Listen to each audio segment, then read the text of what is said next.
17 বছর। আওয়ামী লীগ নেতাকে এভাবে কলার ধরে টেনে নিয়ে যাওয়ার ভিডিও এখন ছড়িয়ে পড়েছে সামাজিক যোগাযোগ মাধ্যমে, যা নিয়ে রীতিমতো আলোচনা চলছে সোশ্যাল মিডিয়ায়। জানা যায় আওয়ামী নেতা মাহতাব উদ্দিন দীর্ঘদিন ধরে এলাকায় নদীর জায়গা দখল করে সেখানে দোকানপাট নির্মাণ করেছেন, এমনকি সেখানকার কিছু সরকারি গাছও কেটে ফেলেছেন। তার এমন কর্মকাণ্ডে ক্ষুব্ধ এলাকাবাসীও। এখানেই থেমে থাকেননি মাহতাব উদ্দিন। অভিযোগ রয়েছে বহু মানুষের জায়গা জমি দখল করেছেন। তার অত্যাচারে মানুষজন অতিষ্ঠ।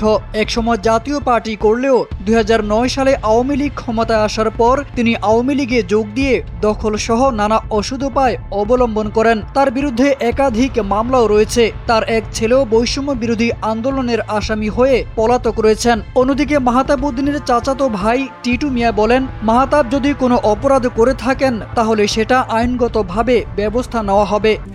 RICL TMX, যুগের পর যুগ স্থাপনা থাকে মজবুত।